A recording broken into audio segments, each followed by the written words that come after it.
Welcome to Kiss and Chapters, where every story begins with a spark and ends with a swoon.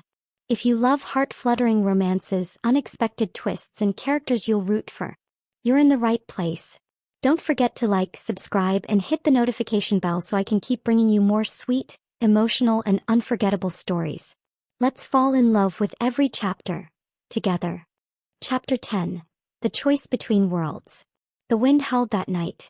It wasn't natural, too cold for summer, too sharp to be mere weather. It carried whispers, voices in no known tongue, and it slithered through the palace like an omen. Maxie knew it had come. The moment had arrived. She stood on the palace balcony, cloaked in twilight, gripping the stone rail with white knuckles. Behind her, the world she'd come to love glittered in gold and glass. Before her, the sky was splitting. It was faint at first, just a shimmer in the air, like the horizon had hiccuped. Then it widened, cracking open like silk tearing under pressure. From the rift stepped a woman in silver robes, eyes glowing with ancient light. Her voice was not loud, but it filled the world. Maxime Delawin. You were not meant to be here. Maxie did not run. She faced the being, neither god nor ghost, but something older than either. I know, she said softly. But I am. The woman's eyes flicked with amusement. You have caused imbalance. Two souls now remember what only one should have lived. The man you love? His mind is unraveling in your presence. If you stay, his destiny will bend, possibly break. Maxie's breath caught. Then tell me plainly. Why am I here? Because your soul clung to him in death, the woman replied. You loved him so fiercely that when your world ended, the memory of him pulled you through time and space. You broke the rules. Tears prickled in Maxie's eyes. I didn't mean to. No, the woman said gently. But intention does not erase consequence. Behind them a door opened. Nikolai stepped out. He didn't flinch at the rift. Or the glowing woman. Or the wind bending around them like a vortex. He saw only Maxie. And walked straight to her side. If you've come to take her, he said, voice steel, you'll have to go through me. The woman raised a hand. Peace, child. I am not here for battle. I am here for a choice. Her gaze returned to Maxie. You may return to your own world, your true timeline. If you go, the balance will restore. The prince will forget you. The memories will fade. The story will write itself as it should. Maxie blinked. And if I stay? You keep your love, the woman said. But his mind will suffer. His soul was not meant to hold two lives. He will remember you in fragments, confuse past and present. In time he may lose parts of himself. Maxie turned to Nikolai, heart clenching. Is that true? He was silent for a long time. Then, it doesn't matter. It does. He looked at her. No mask, no title, only the man she loved. You're the first real thing I've ever known. Even if I lose everything else, I want to keep you. But if you forget me, I'll fall for you again. Tears slipped down her cheek. Even if you don't remember why? I don't need a why. Just a who. And you are mine. She turned to the silver-robed woman. He said my love brought me here. Is that the only thing keeping me? The woman's eyes softened. Your soul was meant to be brave. And this world, it is not rejecting you anymore. It is waiting. Waiting for what? For you to claim it. Maxie took a breath. She thought of the long, lonely nights in her old life. The man who never looked at her. The regret of words unsaid. And now, this world. This impossible, radiant world where she had finally chosen herself. I won't go back, she said. The air shimmered. Then the price must be paid. Maxie stood straighter. I'll pay it. No, Nikolai said. He turned to him. I'll pay it, he whispered. If forgetting you is the cost of keeping you safe, I'll do it. Her hands trembled. Don't. I'll find you again. Just like you found me. The rift glowed brighter. The woman raised her hand. One soul must forget, she said. One must remember. This is the rule. Maxie stepped forward. I'll remember, she said. And the world exploded in light. When it faded, the wind was still. The rift had closed. The woman was gone. And Nikolai stood before her, blinking slowly. He looked around, confused. Then his eyes landed on her. He smiled, trying to be brave. Hi. He tilted his head. Do I know you? Her heart cracked, but she held her ground. Not yet. He stared a moment longer. Then, softly, instinctively, he said, Maxie. Her breath hitched. He touched her cheek, wonder dawning. Why does that feel like something I'm supposed to say? She swallowed a sob. Because it is. His thumb brushed a tear from her face. Then let me start over, he said gently. He took her hand. I'm Nikolai. And I think I'm falling for you. The book.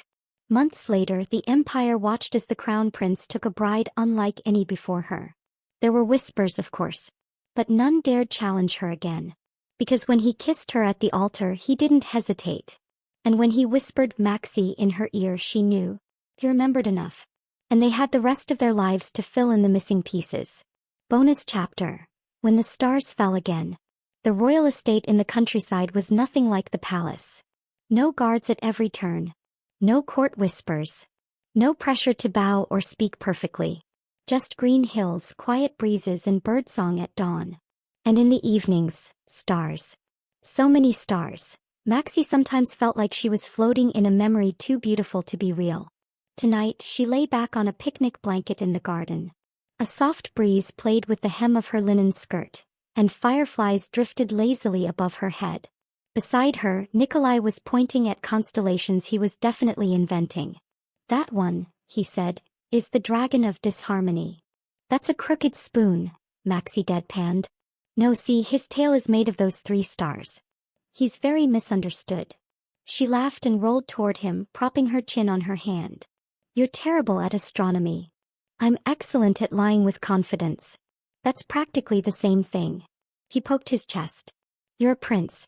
You can't go around making up stars. I'm a husband now. I can do whatever makes you laugh. Her smile softened. You really mean that? He looked at her, all humor melting into something gentler. I may not remember everything about the life you came from, he said. But every day a little more comes back. She reached for his hand. Like what? He turned his palm up. You once spilled coffee on your keyboard and panicked because you hadn't saved your draft. Her eyes widened. That was my final thesis. You remember that?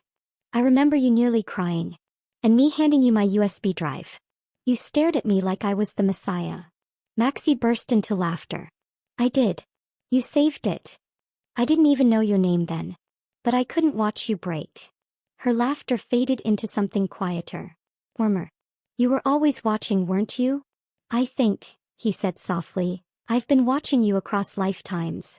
They lay in silence for a while, listening to crickets and soft wind. Then he turned on his side and pulled something from his pocket. A tiny silver charm. Shaped like a falling star. For you. She blinked. What's this? A reminder, he said, fastening it onto a simple chain around her neck. That even if you fall out of the sky, I'll find you. He cupped it gently, heartful.